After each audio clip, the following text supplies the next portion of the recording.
ক্রীড়া সাংবাদিকদের কৃতিত্বকে স্বীকৃতি দিতে এবং মাঠে উচ্চাকাঙ্ক্ষী সাংবাদিকদের উৎসাহিত করতে ২রা জুলাই বিশ্ব ক্রীড়া সাংবাদিক দিবস পালিত হয়। খেলাধুলো একজন ব্যক্তির সামগ্রিক বিকাশে একটি অপরিহার্য ভূমিকা পালন করে, কারণ এটি কিছু মানুষের জন্য একটি অবসর কার্যকলাপ হতে পারে, অন্যরা এটিকে পেশার বিকল্প হিসেবে গ্রহণ করতে পারে। নির্দিষ্ট ব্যক্তিদের খেলাধুলোর পাশাপাশি সাংবাদিকতায় গভীর আগ্রহ থাকে, অনেকেই তাই ক্রীড়া সাংবাদিক হিসেবে তাদের কর্মজীবন অনুসরণ করেন। প্রতি বছর ২রা জুলাই বিশ্বব্যাপী পালিত হয় বিশ্ব ক্রীড়া সাংবাদিক দিবস। ১৯৯৪ সালে ইন্টারন্যাশনাল স্পোর্টস প্রেস অ্যাসোসিয়েশন বিশ্ব ক্রীড়া সাংবাদিক দিবস প্রতিষ্ঠা করে। এই দিনটি প্যারিসে গ্রীষ্মকালীন অলিম্পিকের সময় ২রা জুলাই একটি সংগঠন হিসেবে এআইপিএস গঠনের স্মরণ করে দিনটি পালন করা হয়। বছরের পর বছর ধরে এই বিশেষ দিনে অসংখ্য স্পোর্টস মিডিয়া পেশাদারদের তাদের কৃতিত্বের জন্য সম্মানিত করা হয়। আজ বিশ্ব ক্রীড়া সাংবাদিক দিবস।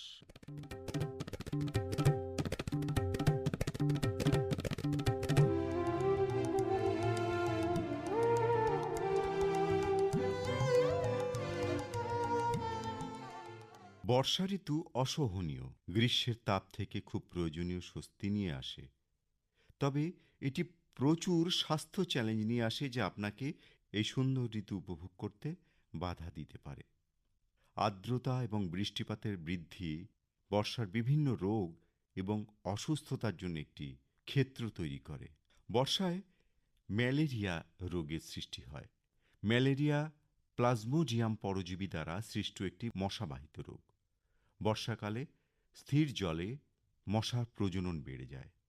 ম্যালেরিয়ার লক্ষণগুলোর মধ্যে রয়েছে জ্বর, ঠান্ডা লাগা, মাথা ব্যথা এবং শরীরে ব্যথা।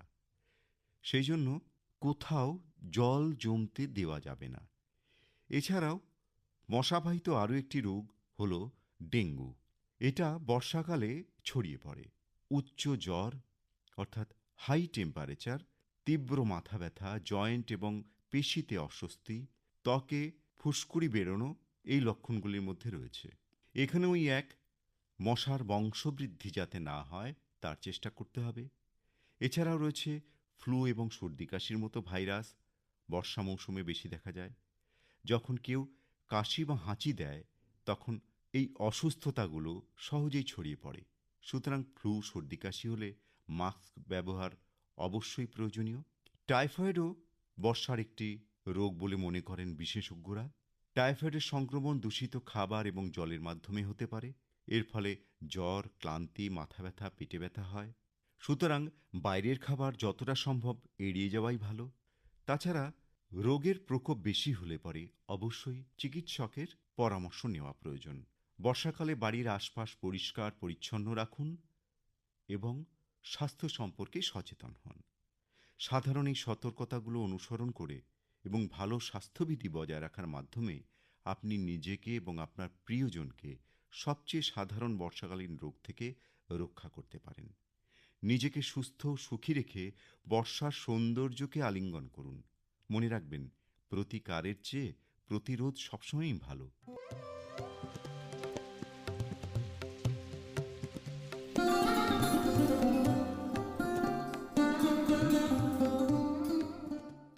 এবারে চলে আসি প্রত্যুষার এ মাসের চিঠির বিষয়ে। প্রত্যুষার এ মাস অর্থাৎ জুলাই মাসের চিঠির বিষয়। জীবন মানে পদ্ম পাতায় জল। এ নিয়ে চিঠি লিখেছেন দুলাল চন্দ্র দাস, নিগমনগর, কোচবিহার থেকে। আলোচ্য বিষয়টি আপাত অর্থে মনে হয় জীবন ও পদ্মপত্রস্থ। জল সমার্থক, জীবন এখানে উপমেয়। পদ্মপত্রস্থ জল উপমান। সরলার্থে এমনটা মনে হলেও ভাবার্থে পদ্মপত্রে জলের অনুক্ত ক্ষণিক স্থায়িত্বকেই উপমান হিসেবে নির্দেশ করা হয়েছে। জীবন প্রতি মুহূর্তে পরিবর্তন হয় বলেই শৈশব থেকে বৃদ্ধাবস্থায় অবস্থান্তর সম্ভব। আমাদের জীবনের প্রতিটি মুহূর্ত মৃত্যুর কোলে ঢলে পড়ে। জন্ম হয় নতুন পর্যায়ের। মুহুর্মুহু মৃত্যু ও জন্মের মধ্যে দিয়েই আমাদের অগ্রগতি। জীবন চলমান বলতে প্রতি মুহূর্তে জন্ম থেকে মৃত্যু এবং মৃত্যু থেকে জন্ম পর্যন্ত গমন। এই অবস্থায় মৃত্যুর পর আর যদি জন্ম না হয় তাকেই বলা হয় জীবনাবসান। জীবনী ক্ষণিক মুহূর্তের মধ্যেই দৃশ্যমানতা হারায় বলেই পদ্মপত্রে জলের ক্ষণিক স্থায়িত্বের সাথে যথার্থভাবে তুলনীয়। তাহলে অমর শব্দটি জীবনের ক্ষেত্রে কতখানি প্রযোজ্য? উপনিষদে বারবার ধ্বনিত হয়েছে, শৃণ্বন্ত বিশ্বে অমৃতস্য পুত্রা। মানুষ অমৃতের সন্তান হয়ে মরণশীল কেন? মনীষীরাও আরও বলেছেন, কীর্তিযস্য সজীবতি। মানুষ তার কীর্তির মধ্যে দিয়েই অমর হয়। কীর্তিমান মানুষের কি মৃত্যু হয় না? এর উত্তর আজও কি মিলেছে? বিজ্ঞান ও দর্শন অমরত্বের সন্ধানে আত্মনিয়োজিত। কবে এর গ্রহণযোগ্য সমাধান মিলবে তাও সবার অগোচরে। তবে সমষ্টির মৃত্যু নেই, মৃত্যু শুধু ব্যষ্টির। সমুদ্রের উর্মিমালা নিস্তরঙ্গ হলেই তারা সমুদ্রের সাথে মিলে মিশে এক দেহ হয়ে যায়। তেমনি জীবন সমুদ্রে সকল জীবই ব্যষ্টিরূপ হারিয়ে এক জীবন সত্তায় অবস্থান করে। সমষ্টিমন আকাশ থেকে যেমন পঞ্চতন্মাত্রের বিকাশ ঘটে এবং পঞ্চতন্মাত্রের স্থূল রূপ ও পঞ্চভূত তেমনি পঞ্চ ইন্দ্রিয় রূপে আত্মপ্রকাশ করে। এই পঞ্চ ইন্দ্রিয়ই আবার পঞ্চতন্মাত্রের আস্বাদ গ্রহণ করে। বিপরীতক্রমে পঞ্চ ইন্দ্রিয় সূক্ষ্মরূপে মনকে আশ্রয় করে পুনরায় সমষ্টি মনে বা আকাশে পর্যবসিত হয়। পঞ্চ ইন্দ্রিয় পঞ্চতন্মাত্রের স্বতন্ত্র রূপ সমষ্টি মন বা আকাশে অভিন্ন রূপে অবস্থান করে। জীবনচক্রে জীবন ক্ষণস্থায়ী বেষ্টি রূপে আত্মপ্রকাশ করলেও অমৃতময় সমষ্টি জীবনই যে তার মৃত্যুহীন প্রসূতি। অন্যদিকে জীবন কর্মাশ্রয়ী বলেই কীর্তিময় কর্মও জীবনকে অমৃতময় করে তোলে। ব্যষ্টি জীবনের অন্তরে তাঁকে চিরজীবী রাখে। তাই মঙ্গলময় কর্মই অমরত্বের রাজপথ। লিখেছেন দুলাল চন্দ্র দাস, নিগমনগর, কোচবিহার থেকে।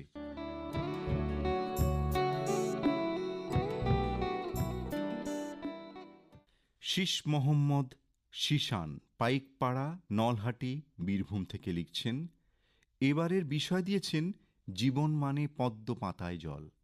আজকেই বৃষ্টি হচ্ছিল। আমি বসেছিলাম দক্ষিণের বারান্দায়। পাশে একটা বড় দিঘি, প্রচুর পদ্মের পাতা। টিপ টিপ করে জল পড়ে, এক ফোঁটা এক ফোঁটা করে জমা হয় মুক্তোর মতো। টলটলে সুন্দর, হাঁসের ডিমের মতো। যখনই বড় হলো তখনই টুপ করে গড়িয়ে পড়ে। কচু পাতাতেও একই রকম হয়। এই জলের তৈরি মুক্তোর স্থায়িত্ব বড় কম। মানুষের জীবন তার কোনো স্থায়িত্ব নেই, সেটাও পদ্মপাতায় জলের মতো। কখন যে গড়িয়ে পড়ে হারিয়ে যাবে তার ইয়ত্তা নেই। আসলে পদ্মপাতায় কিংবা কচু পাতার উপরে একটা পিচ্ছিল পদার্থ থাকে।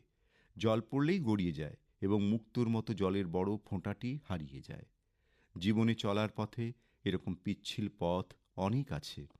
মানুষ যদি সেই পিচ্ছিল পথে পা দেয়, সে তখন পা পিছলে পড়ে যাবে। জীবনে চলার পথে পঙ্কিলতাযুক্ত অনেক পথ পড়বে। চলার পথে এই সকল পঙ্কিলতা অতিক্রম করে সঠিক পথে এগিয়ে যেতে হবে, তবেই মানুষ তার লক্ষ্যে পৌঁছতে পারবে। চলার পথে কত প্রলোভন হাতছানি থাকবে, শয়তান তার মনকে খারাপ দিকে নিয়ে যাবে। এই সময় যদি মানুষ তার জীবনকে সংযত করতে না পারে, তাহলে সে পঙ্কিলতায় ডুবে যাবে। সৎসঙ্গে থেকে সৎ জীবনযাপন করে সৎ পথে যদি কেউ চলে, তাহলে একদিন না একদিন তার জীবনে সাফল্য আসবেই। নইলে পদ্ম পাতায় জলের মতো একদিন সে হারিয়ে যাবে। একেলা এসেছি ভবে, একেলা যাব চলে, নির্মম সত্য।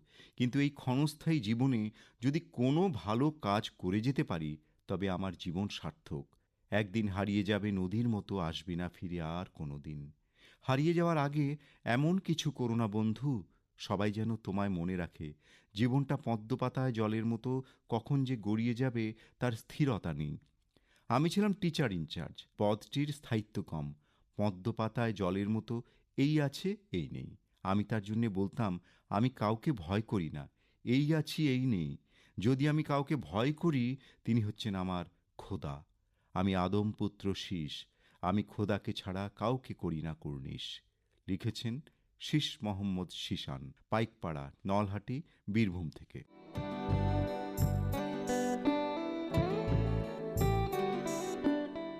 শক্তিশঙ্কর সামন্ত, ধারসা, জিআইপি কলোনি, হাওড়া থেকে লিখছেন, বেশ জমাটি বিষয়ের উপস্থাপনা। যদিও জীবনের সঙ্গে পদ্ম পাতায় জলের তুলনা টানা সঙ্গত কিনা এ নিয়ে ধন্ধ থেকেই যায়। উপরোক্ত বাগধারাটির আপাত অর্থ, যিনি যে কোনো পরিস্থিতিতে শান্ত অবিচল থাকতে পারেন, খুব সহজে কারো কথায় প্রভাবিত হন না। তাহলে তাই যদি হয়, জীবনকে কিভাবে পদ্ম পাতায় জলের সমার্থক বলবো? এবার নিজের আটপৌরে ভাবনার উপর জ্যোৎস্নার আলো না পাই, অন্তত জোনাকির একটু মুগ্ধ আলো ফেলার চেষ্টা করি। প্রথমত, জীবন হলো লাবণ্যময়ী যুবতী নদী, যার অপরূপ রাগে বাজতে থাকে নূপুরের অপরূপ কিঙ্কিণী।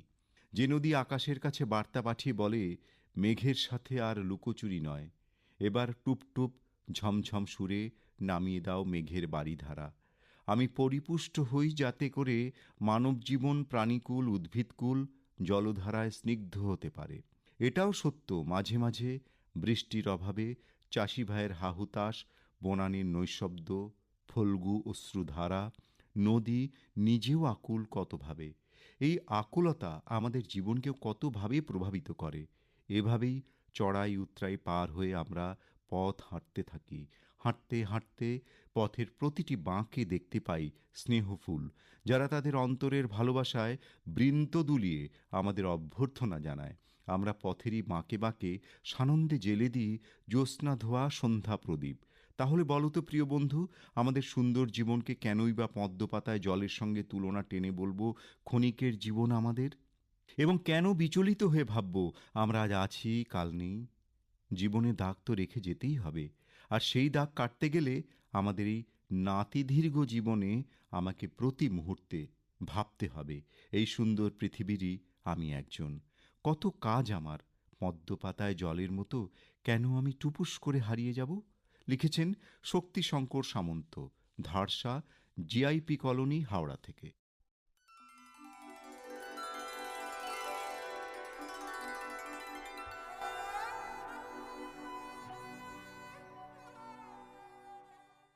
এবারে জানিয়ে দিই, প্রত্যুষার গত মাস অর্থাৎ জুন মাসের শ্রেষ্ঠ পত্রলেখক কে মনোনীত হয়েছেন তার নাম।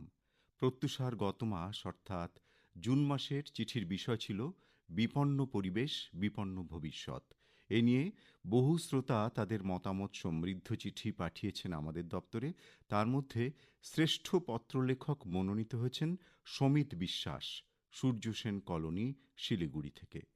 সমিতবাবু, আপনাকে আগামী ৪ঠা জুলাই বেলা ১২টার মধ্যে আকাশবাণী শিলিগুড়ি কেন্দ্রে উপস্থিত থাকতে অনুরোধ করা হচ্ছে আলাপচারিতার জন্যে। প্রত্যুষার জুন মাসের শ্রেষ্ঠ পত্রলেখক সমিত বিশ্বাস, সূর্যসেন কলোনি, শিলিগুড়ি থেকে।